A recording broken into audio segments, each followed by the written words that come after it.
Ada 4 jenis di dalam Al-Quran yang menunjuk pada keadaan manusia secara umum berdasarkan kebahagiaan dan kesuksesan hidupnya. Ada berapa jenis? 4 ya. 1, ini yang paling ideal. Manusia yang mendapatkan kebahagiaan, kesuksesan dunia dan akhirat. Jadi dunianya dia bahagia, sukses, akhiratnya pun dia bahagia dan sukses. Dan umumnya ini yang memang diharapkan oleh setiap insan, sehingga doa-doa yang dipanjatkan pun malam dan siang itu tidak lepas dari 2 permohonan ini. Itu ada di Al-Quran surah kedua Al-Baqarah di ayat 201, paling kanan sebelah bawah di mushaf tuh. Wa minhum may yaqulu rabbana atina fid dunya hasanah wa fil akhirati hasanah wa qina adzabannar. Ini golongan pertama. Dan di antara manusia itu ada yang konsisten memohon kepada Allah agar ia dianugerahi kehidupan dunia yang membahagiakan dan menyukseskan.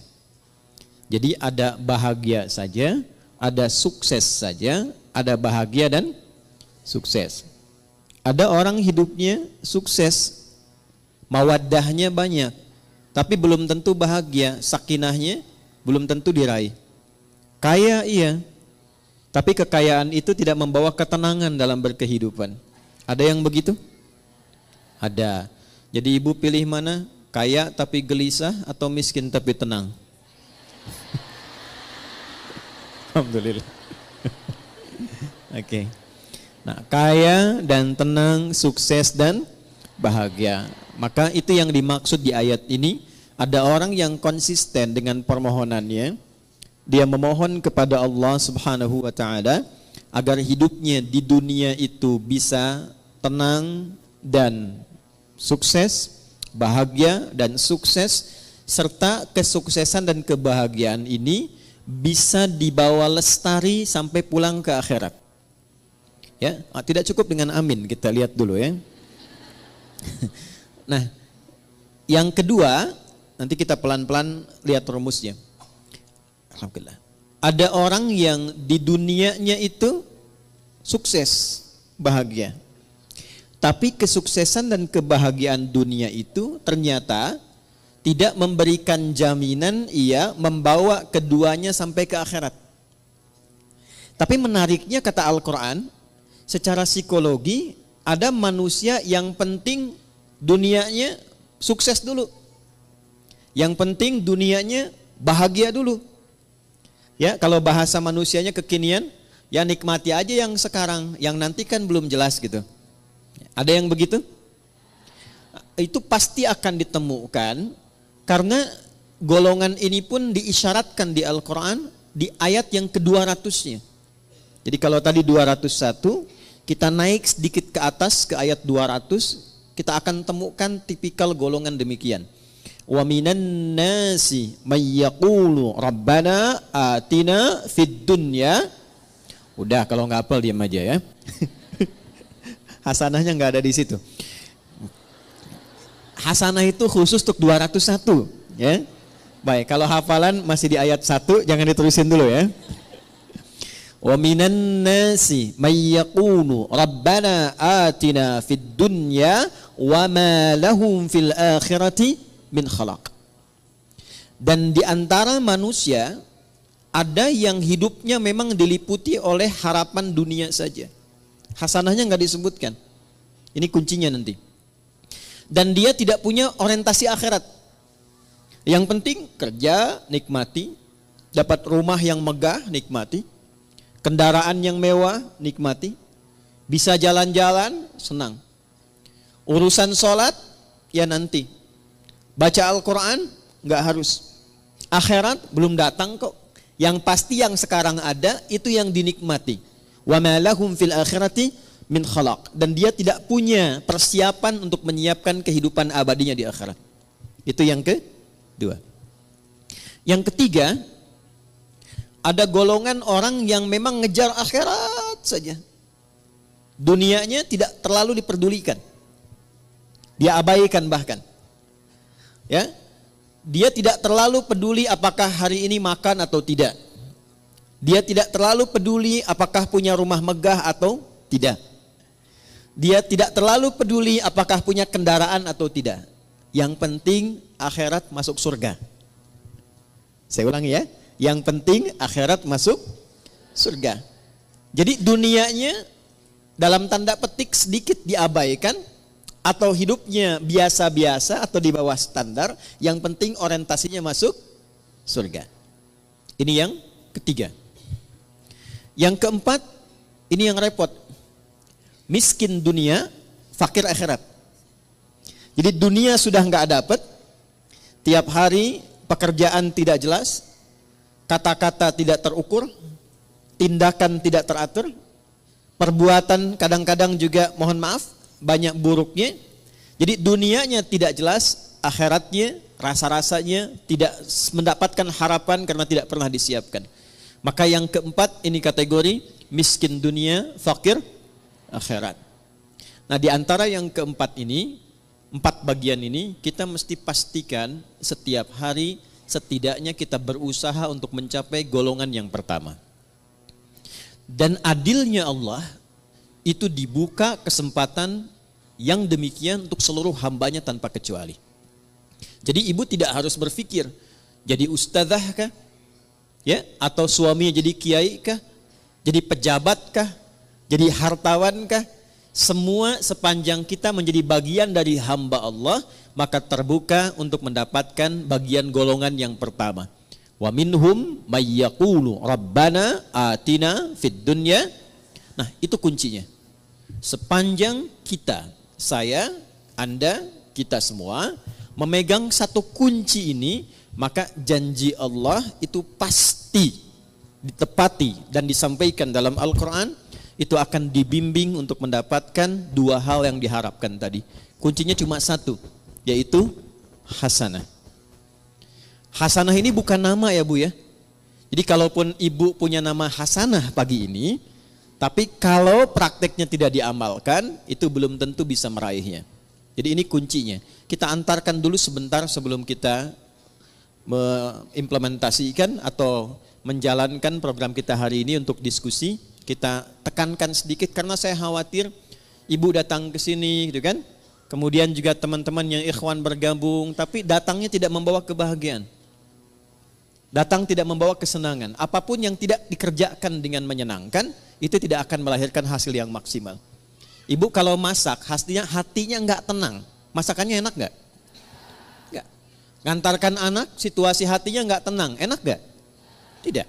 Karena itu Islam selalu mengajarkan, selalu hadirkan kesenangan, kebahagiaan dalam semua aktivitas yang dikerjakan. Termasuk sholat. Termasuk baca Al-Quran. Ya, usahakan kalau ngaji itu, hatinya tuh disenangkan dulu, ditenangkan. Beda kalau sedang gelisah kemudian ngaji, itu rasanya gak akan enak. Ayat-ayatnya gak akan nyampe ke kolbu. Baru masuk sedikit di lisan, sudah berhenti lagi. Masuk berhenti lagi. Karena itu rumusnya, yang pertama kata Al-Quran, saya agak sedikit percepat untuk menyampaikan pada inti diskusi kita. Wa minhum may yaqulu rabbana atina fid dunya. Nah ini, enggak pakai alif lam ya. Tidak menggunakan alif lam. Artinya nakirah, general, terbuka untuk siapapun dalam suasana apapun. Adilnya Allah, Rahman dan Rahimnya Allah, Allah menginginkan semua hambanya tanpa kecuali. Baik laki-laki, perempuan, tua, muda, besar, kecil, keadaan sosial apapun menurut manusia pada umumnya, kata Allah, ia punya kesempatan yang sama untuk sukses dan bahagia dunia sampai akhirat. Jelas sampai sini? Baik. Apa itu hasanah? Ya. Ada yang tahu hasanah itu apa? Ya. Ya itulah ya. Baik. Satu paling gampang dulu ya, pelan-pelan. Hasanah itu sifat dari karakter ihsan. Nanti satu kata, akar dasarnya itu hasuna, hasan. Nanti kegiatan untuk mendapatkan itu disebut ihsan, ahsana yuhsinu. Nah, akumulasi karakternya, sifatnya, atau bahkan value hasilnya, itu disebut hasanah namanya. Jadi kalau kita mengerjakan sesuatu dengan sifat ihsan, nah itu hasilnya disebut dengan hasanah. Saya ulang ya. Kalau kita mengerjakan segala hal dengan sifat ihsan. Sifat ihsan. Ini, ihsan.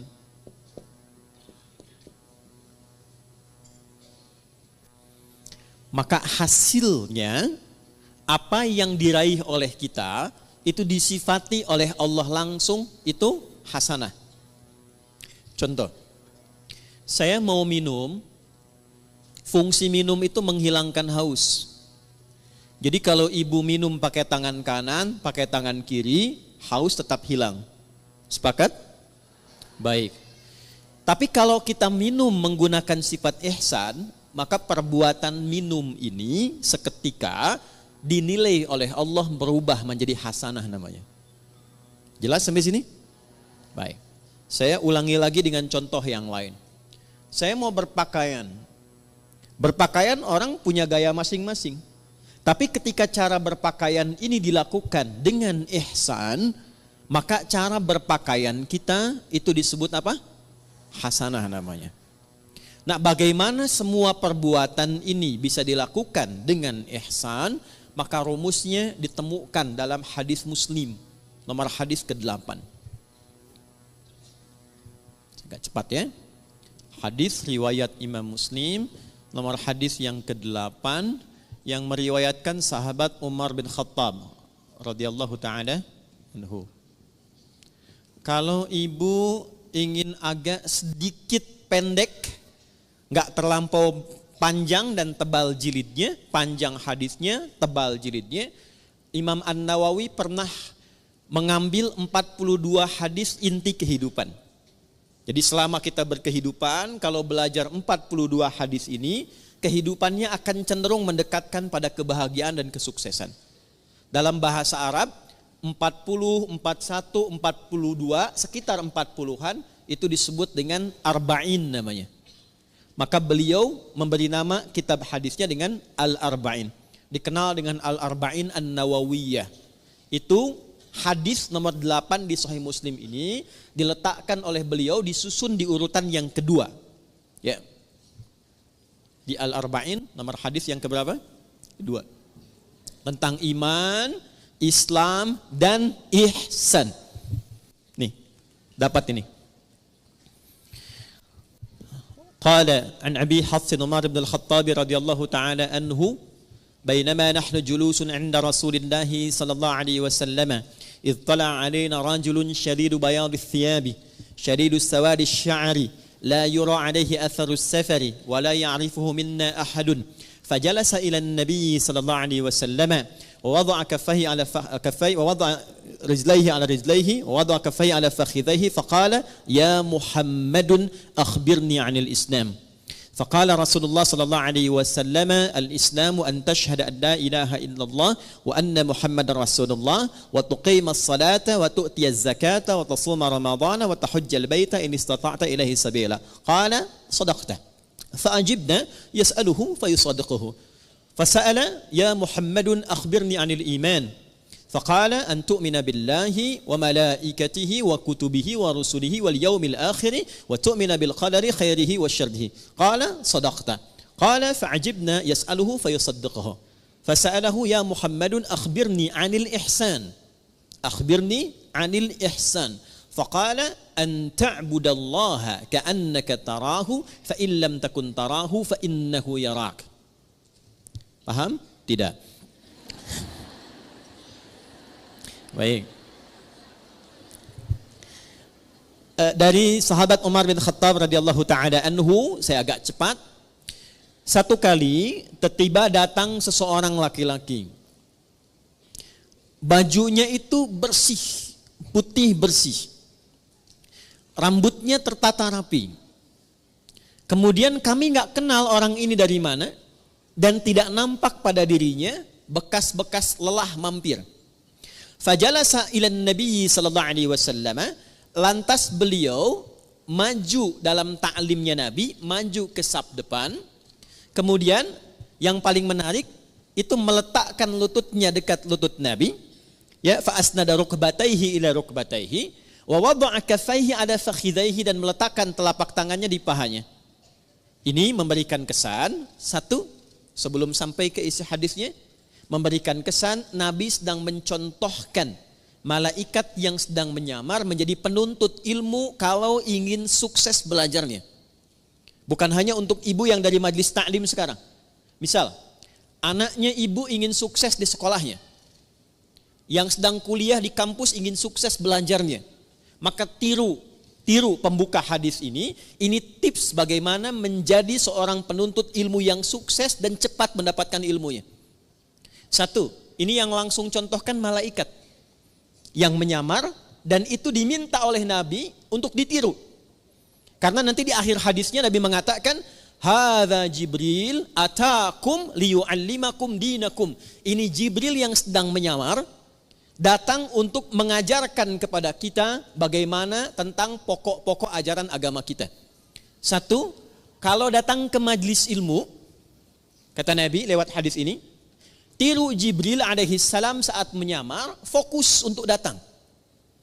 Pertama, kenakan pakaian terbaik supaya nyaman. Jadi kalau sejak saat akan berangkat itu kita sudah menyiapkan diri, mengenakan pakaian yang rapi, jadi kerapian itu menunjukkan kesungguhan. Satu. Yang kedua, upayakan gak mampir-mampir, sehingga fokusnya itu nanti kepada pelajaran. Kalau ibu berangkat ke sini, jam 6 berangkat, tapi agendanya mampir dulu soto sebelah sana, kupat tahu pada larang sebelah sana, kan? Kemudian mampir dekat situ ada mie ayam, ya. Jadi 30% sudah diambil, nyampe sini sudah terlambat, tinggal fokusnya 70%, ya. Oke, kemudian ketika sampai, upayakan sedapat mungkin ambil saf pertama. Sedapat mungkin. Ya, kemudian terus ke belakang, terus ke belakang, terus ke belakang. Sehingga apa yang kemudian disampaikan lebih mudah didengar. Lebih jelas, lebih baik.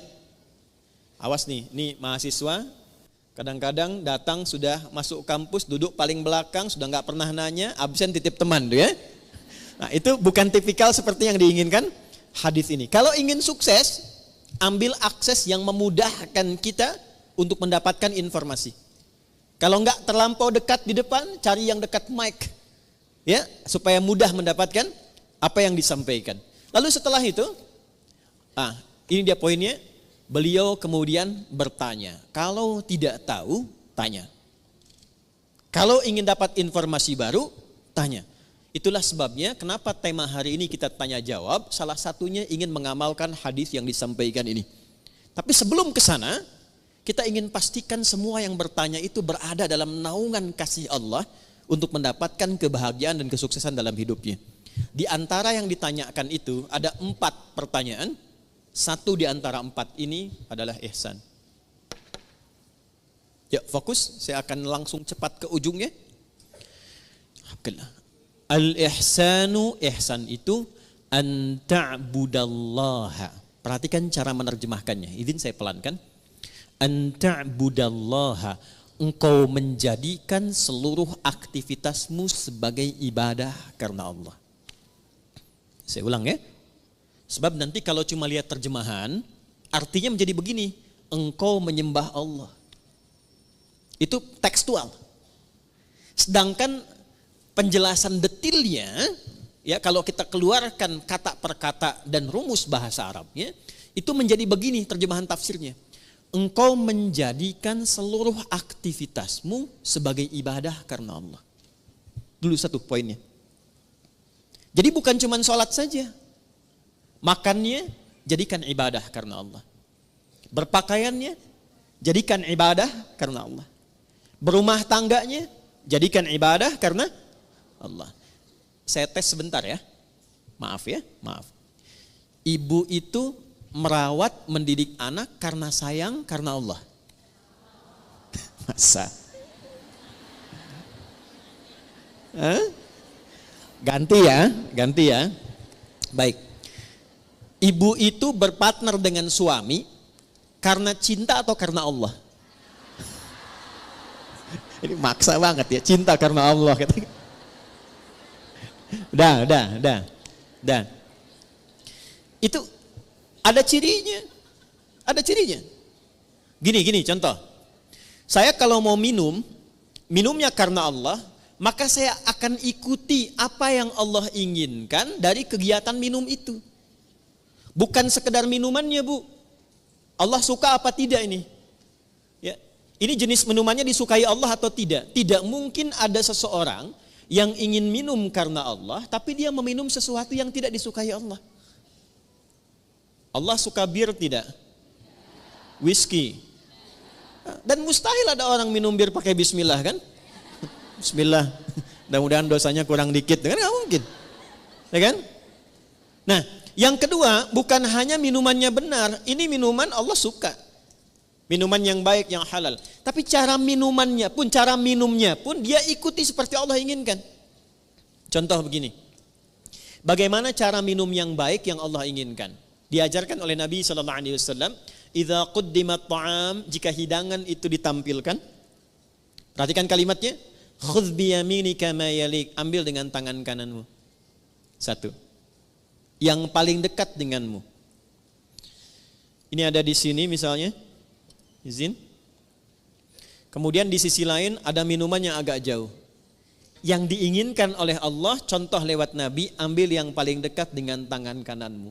Ketika ibu meminum seperti ini, diambil yang paling dekat dengan tangan kanan, dalam rangka menaati Allah lewat petunjuk Rasulullah, itu sudah masuk kategori ihsan.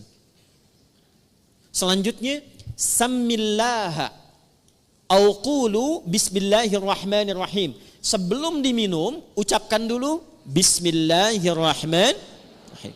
Itu saat dilakukan semua tahapan itu, maka kegiatan minum itu disebut ihsan namanya. Biar jelas ya Bu ya, contohkan nih biar jelas. Ini buka dulu tutupnya, ya, karena nggak mungkin diminum dengan tutup. Ya.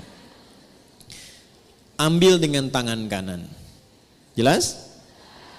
Sebut nama Allah, Bismillahirrahmanirrahim. Minum. Alhamdulillah. Jelas? Belum jelas? Ambil dengan tangan kanan, sebut nama Bismillahirrahmanirrahim. Jelas? Alhamdulillah. Maka saya pelan-pelan, kegiatan minum itu yang disebut dengan ihsan, dan dia menghasilkan nilai di sisi Allah disebut dengan hasanah namanya.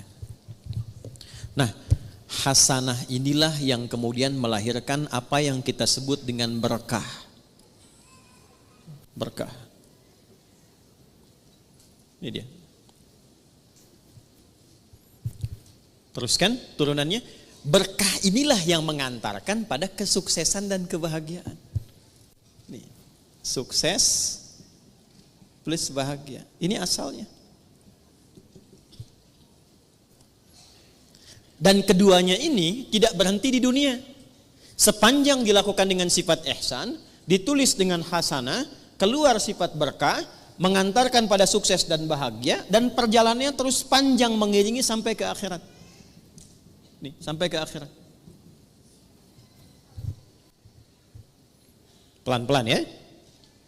Ini poinnya. Makanya sering kita katakan di lisan kita, saya pengen cari berkahnya aja. Saya pengen cari berkahnya. Nah, berkah itu Bu, bukan harus kita tafsirkan sedikit, tidak. Bisa banyak. Bahkan kalau kita lihat bahasa Al-Quran, lafaz berkah dalam Al-Quran itu yang paling menarik ketika benar dikerjakan dengan sifat ini, itu dijamakkan bentuknya. Bentuknya jamak. Yuk, saya gali dengan cepat sedikit ya Bu ya. Pelan-pelan lihat rumusnya ke sini. Pekerjaan dikerjakan dengan apa tadi? Nah, rumus untuk menjadi ihsan itu rumusnya 2, iman plus takwa. Iman plus takwa sama dengan ihsan. Karena itu sering kita diminta dalam Al-Quran, tingkatkan takwamu, tingkatkan takwamu. Pernah dengar nggak kalimat itu?